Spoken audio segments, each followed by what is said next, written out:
Hey folks, welcome back. Okay, so I'm getting ready to start a second campaign, and I did put the errata at the end of the first campaign. I will say it again here.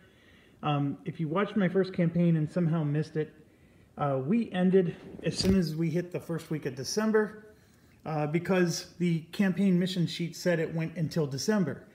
Well, the designer himself clarified for me that if the campaign sheet says that it goes until December, you actually go until the end of December. So that first campaign I did, I actually finished it a whole month early. I would have had the month of December, which is only 2 more weeks, but that's potentially, 12 more victory points. So don't make the same mistake I did. We are going to do, by the way, Allied Invasion. So we're going to the April of 45. That means we're going to finish April of 45 before it ends. My previous understanding is we would have gone until March. So my scores are going to get so much better now that I get a whole extra month to do these missions. The other thing was when we damage targets, I was repairing targets at the end of the month, or end of the week, I mean, and targets only repair at the end of the week if you did not target them. So if we somehow didn't choose to go after a certain target, then it'll try repairing itself. But if you tried to hit a target, even if you did no damage at all, it doesn't repair at the end of the month. Okay, or end of the week. Okay, so we're doing D-Day, Allied Invasion. So what changes? We got our training wheels off. I have most of it set up. I'm going to do a quick video, and then I have family commitments that's going to take up the most of the night. So it's going to be a while, I think. I'll probably squeeze something in around midnight. But here we go. First things first. The map setup, which I waited until we did a video to set it up all the way. But you can see we have an ETO theater. The Normandy, the D-Day beaches have... I'm screwing all that up. D-Day has happened. They've landed on the beaches, and currently our armies are here. We have to help them march into Paris and then on the way to Berlin. For every hex short, we lose 6 victory points at the end of the mission. We do have some bonuses and some penalties. The new B-17 groups that we buy after starting the campaign are going to be 4 SO points cheaper. And so the nice thing here is that it costs 4 SO points to upgrade them by, to promote them up a level.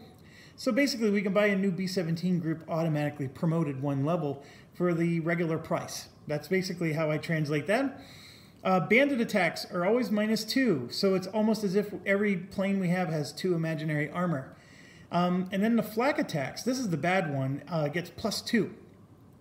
So that means the anti-aircraft is going to have an extra chance to hit us. The ETO counter goes in hex 10. It pushes towards Berlin, and then if there's Luftwaffe squadrons behind the theater, they get removed every time it advances. So, and we start with 100 SO points, and you can see there's a nice healthy range of skills, and most of our pilots are going to start green, and we're going to go from there. So, going through the setup of the card, we are going to have 14 Luftwaffe squadrons. So I just have them all set there. We're going to roll the dice and get them out. Not on this video, but when we start playing. The next thing is there are 3 airfields. So over here you can see we have 3 airfields, target 1, 2, and 3.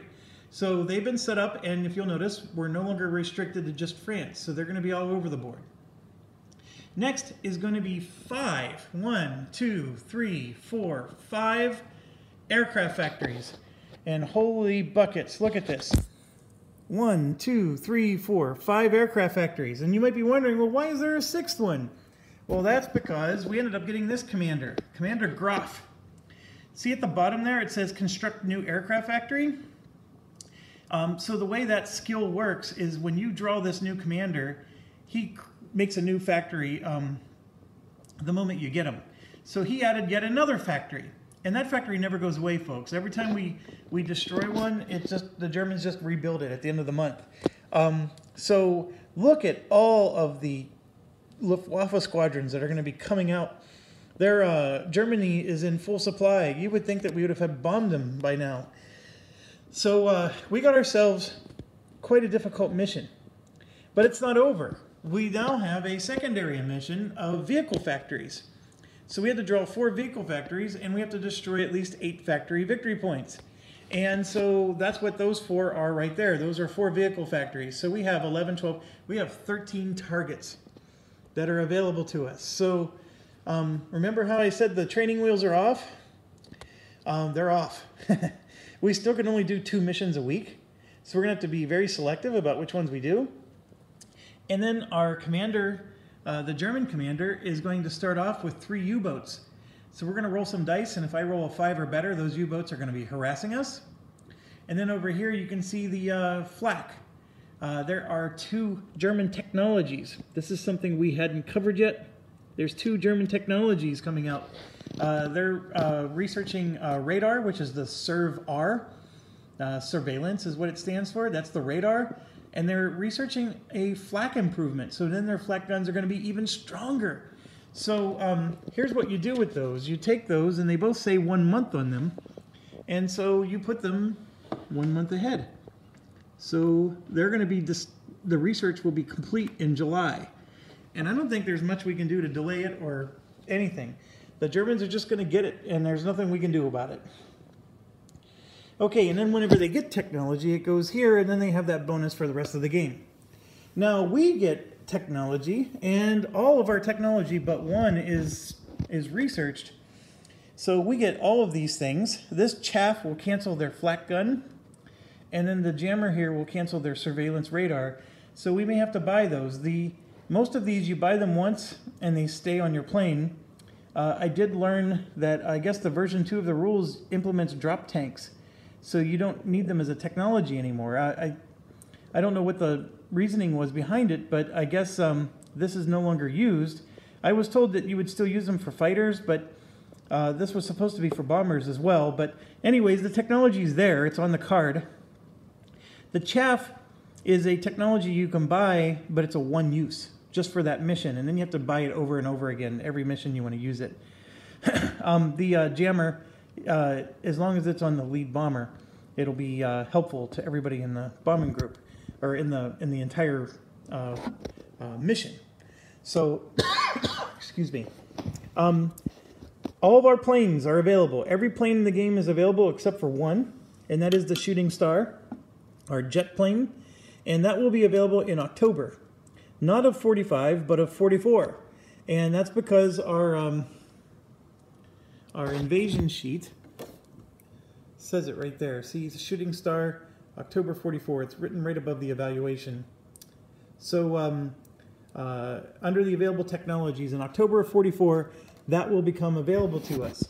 Now, normally what I would do is when technologies become available at some time in the future, I take one of the chips and I put it on our calendar up there. So that way it's a reminder that when we get to that time frame, but I don't have one for the Shooting Star. I mean, I guess what I can do is I can grab the Shooting Star token that's like this, and I'll put it on the board. Yeah, I'll go find that offline, and we'll get that on there. Okay, we have 100 SO points. If I play with all the variants again, we're going to get another 24. So we would have 124 SO points. We do have to buy recon, and also my strategy is I'm going to buy every non-B-17 plane I can, because we get a discount on the B-17 planes if we wait until the campaign starts. So my thoughts are is we can buy like our fighters. I wanted to get these 2 Mustangs and then get the Shooting Star later. So then I would have 3 fighters for the whole campaign. The one thing is this Mustang comes with Graham, and I wanted to get Graham onto the Shooting Star because Graham lets them level up faster, and the Shooting Star takes a lot of experience to level up. So I'm still jury out on this. I may start with only 1 escort, largely because I'm running out of SO points. There's so many things I want to do. I also sorted my pilots. You can see I have our commanders that I want to purchase. These are the next in line after these are gone. Same with, and then the ones I turned sideways there, and these ones they're sort of like, I don't really want them. So what I did was I laid out, okay, what if I bought 2 Mustangs? There's 3 B-24s that are all very nice. They have 8 weight points or 8 tonnage. And then there's this B-29 Super Fortress that has 12 tonnage points. I would purchase that one. And, you know, if I only get 2 of these, it would cost me 88. So there's some mixing and matching I can do. This is the Marauder, the B-25, and then the B-26. They only cost 5 SO points each. They're good for diversions. You know, the 10 points is way too valuable at the start of the game. I can't spend it on them right now. That's a nice thing to buy later. And then I can use them for diversions. The theaters start, you can see the Mediterranean theater is almost complete. If we can move it up 1 more spot, we get +2 SO points a week. And then the Russians are 2 away from 4 SO points a week. So we may want to push those theaters as much as we can. Excuse me. If the theaters ever do get to the end, they cannot go backwards. So once they get to the end, we're in great shape. Okay, so so here's what I got to do between videos is I need to figure out how many SO points I'm spending at the start. I need to buy planes, I need to buy recon, and I need to buy commanders. What you may see me do is buy the planes and the recon, and then the commanders are just going to have to be bought later. Largely, sorry with my hand being in the way, largely because I want to get enough planes to do 2 missions right out of the chute. As you can see, we have a lot of targets. I want to get 2 missions going right out of the chute. I may not be able to have them fully staffed, meaning that if the mission allows us to send 4 bombers, I may not have 4 to send, but I'm going to at least send as many as I can. I do want to buy some B-17s when the mission starts. So here's the cool thing. We get 28 points a week.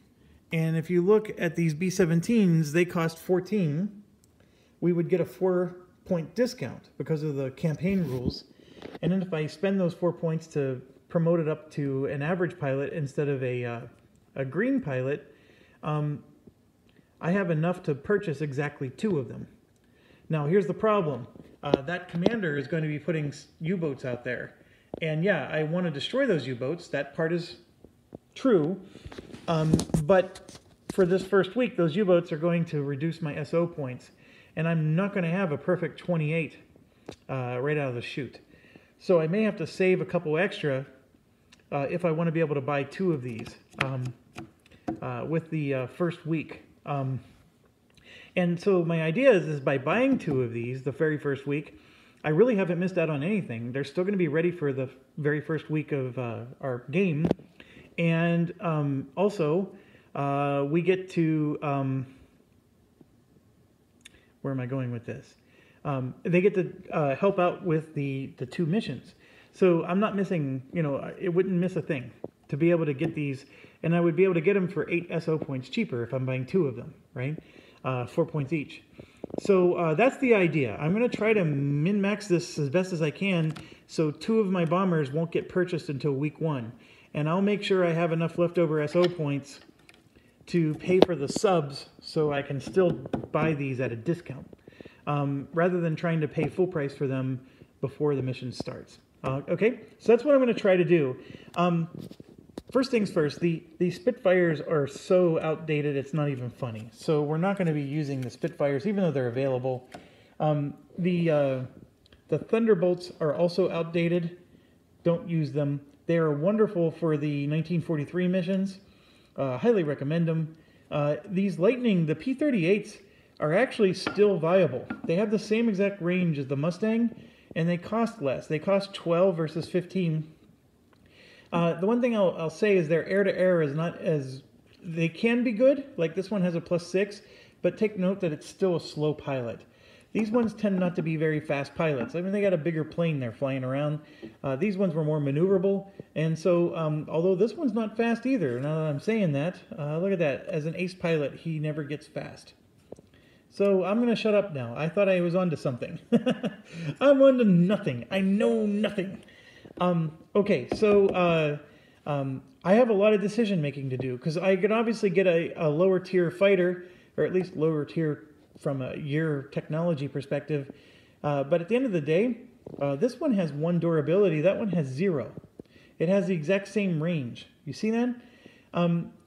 I think I need to stop getting enamored with the fact that this was the better technology, and I need to just pay attention to the stats. This one, for example, as an ace gets a +6 air to air. That one as an ace gets +7. Now this one does repair 2 a week, but that one has a durability of 1, which means he would take less damage in the first place. I mean, those are things to factor in. And then if I'm saving 3 SO points, you know, all that stuff. So, and just for perspective, this is a veteran shooting star at +7. And then if we go up to ace, he's at +8.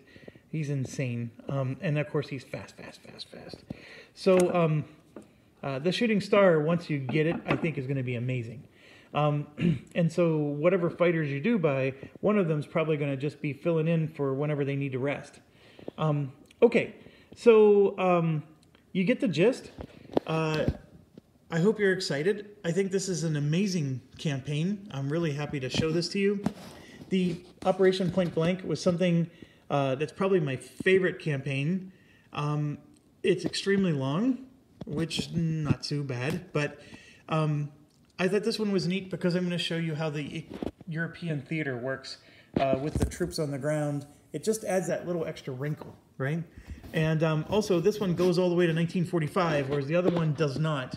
And so we're going to get to see some of the higher tech, all the technologies in the game are going to be unlocked, everything. So fasten your seatbelts, and I hope you are looking forward to joining me for another campaign here. Oh, my other thoughts, you know, these newer planes, they all have like chin turret upgrades, but very few of them have an actual bonus other than maybe replenish points, which is not a bad bonus. I'm not arguing about that. The things that like give you bonus against oil targets and bonus against naval targets, those are all the 1942 planes. It's a very interesting thing. The older planes are the ones that have those, you know, bonuses versus a specific target. These newer planes do not. They tend to have chin turret upgrades, which, by the way, are worth 5 SO points. So if you buy an older plane and then get a chin turret upgrade, it would cost you 5 more points on top of the cost. So economically speaking, these are better planes. As you can see, I put Paradise Lost on top because that was our kick butt plane last time, and it still is kick butt. So even if it's a 1942 plane, it's still pretty good. All the other ones I put as a lower tier. And then I put Death Dealer for the B-24s. There's nothing wrong with these B-24s. They're still just as good as these B-24s, except these B-24s have the chin turret upgrade. That's the only real difference between them. Now, we are going to use the individual bomber variant again, just like we did last time. And this time, we're going to strap ourselves into a B-29. Why not? Look at that sucker. Those are huge. It has 12 tonnage points. We're going to be sending this guy on all kinds of fun missions. And he might even by himself be able to take out targets if he can carry 12 tonnage points worth of bombs. And he has a range of 10. Look at him. This is insane. So, yeah, we're going to make sure that we're a part of that group. And I can tell you with absolute certainty that we're going to be adding the +2 air to ground to him. That 6 points is already allocated to him. I don't care if I have to start with no fighters. I'm going to make sure that we have a super fortress with that pilot and that commander. And that commander, of course, is going to be on our staff for our individual plane. So we're going to role play a B-29 super fortress over Europe here. So we're going to do that. And my biggest debate, so I'm going to tell you right now, I've already thought this through a lot. We're buying this guy no matter what. It costs 22 plus 6 is 28. That's a huge, that's 25% of my overall allocation just into one group. But you know what? We're not going to have to buy it again after this. I am going to try to get the Gucci Recon right out of the chute, which means that it's going to be 16 points. That's a huge detriment to us. But the high intel is worth it. And the non-Gucci ones are so much harder to get high intel with. So we're going to just try to get the Gucci ones right out of the chute. The other thing I can try to do is maybe just buy one of them and then buy another one the next week. I don't know. But that's part of my debate, is I got to figure out how to do that. This debate here is I want all 3 of these B24s, but I may only be able to afford 2 of them at the start, and I may have to let the 3rd one wait. The Escorts, I'm looking at buying 2 of them, but I may only buy 1, for example. Since these are going to cost 16 points and each Escort costs 15 points, I may forego buying an Escort and instead buy the Recon. Okay, I may buy the Recon instead of having any Escorts, so maybe both Escorts won't get purchased. These planes are good enough to fly on their own without an Escort. That's been true since the 1942 mission. Now, do we get chewed up sometimes? Yes, we do, but we can do it. You can pick targets that are not very far away. You can do things to deal with the fact that you don't have an Escort. So if it saves me 30 SO points, which this would, because these both cost 30, if I save this 30 because it helps me to do other things, then that's what I'll do. So that's some of the things I have to decide before we start. These guys from 1942, even though they're good bombers, I'm just going to set them aside because I don't want to buy 1942 technology when I have the newer stuff. So it's pretty much going to be, if I truly need more bombers, and I've already bought as many of the new stuff as I can, I have a giant stack of B-17Gs to purchase. And like I said, we're going to try to purchase 2 on the very first week, and then probably the whole first month I'll be buying as many as I can. Obviously, if I don't buy any Escorts, I now have to figure out how to buy them and them. So that's some of the things. This Recon thing of 16 points is painful. So if you get rid of that variant, you don't have to pay anything in Recon. So you see how this variant hurts you. And by the way, this variant, we get no SO points for choosing this variant. So by adding this variant to the game, I'm shortchanging myself 16 SO points.